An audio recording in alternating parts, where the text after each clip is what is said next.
See, marriage is not a commodity that you carry on your head, but many people carry it on their head. It's just an arrangement, so that socially there is some sense to the way you fulfill the needs that you have. A human being has needs, physical, psychological, emotional, financial, social, various kinds of needs. To fulfill these things in a dignified manner, we came up with something called marriage, so that it is fulfilled within a framework. Your desires don't run wild and disturb everything in the society, some kind of a framework, so that it can be conducted in a sensible manner. Now you have raised this to heaven because somebody told you marriages are made in heaven. Only the unmarried ones think so.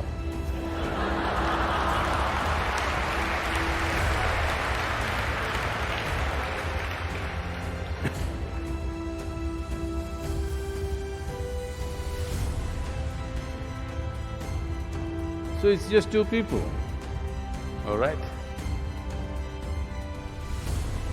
Now, spiritual process is about turning inward.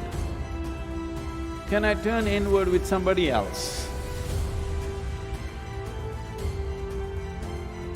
Marriage is an arrangement to fulfill certain aspect of your life.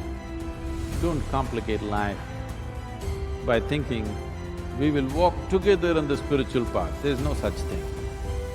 Because spiritual path is not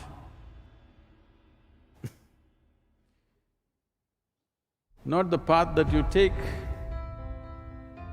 into the Velangiri mountains, that you want to walk together. Even if you go to Velangiri mountains, please don't walk hand in hand.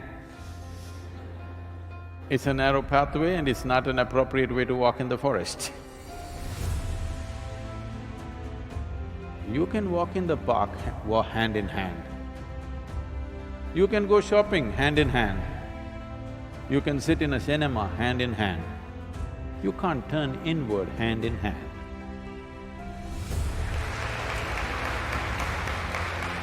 Now, does it mean to say someone who's married? Let's understand this. Someone who is married means someone who's made an official arrangement for their needs in life. A formal arrangement for simple needs that a human being has, which are biological, which are psychological, which are social, many things.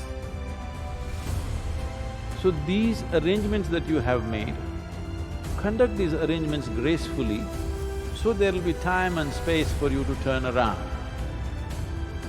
If you pay excess attention to these arrangements, then turning around will not be possible. This does not mean if you're alone, you will do it. If you're alone, you may be always looking out. You spend your entire time and life looking out for somebody, that will also not help. If you think your desires, your longings and your needs can be well handled by an arrangement of marriage, all right? Don't try to raise it to heaven.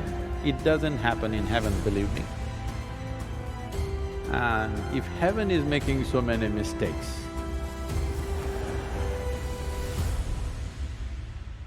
then we'll have to seriously reconsider many things. So, of course,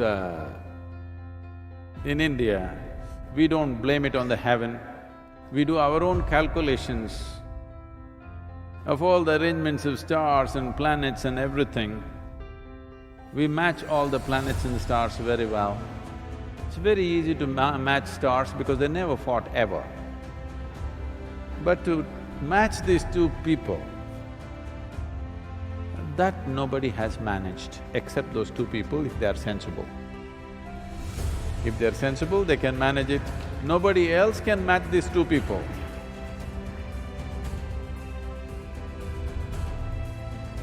priests have tried, gods have tried, ghosts and goblins have tried, it's not worked and not worked and not worked. Two sensible people, they can manage if both of them understand the limitations of the arrangement and the possibilities of the arrangement, they can conduct it sensibly. If you try to raise it to heaven, you will see it will for sure crash. So your marriage has nothing to do with your spiritual process, because your spiritual process is an inward journey. But one dimension of this is, to walk alone, people falter. Actually, this question was asked to Gautama, the Buddha. Is it better to walk alone or in company? Gautama looked and said, it's better to walk alone than to walk with a fool.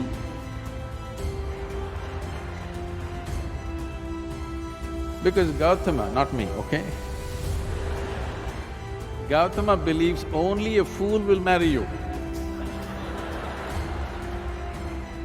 It's him, not me, okay?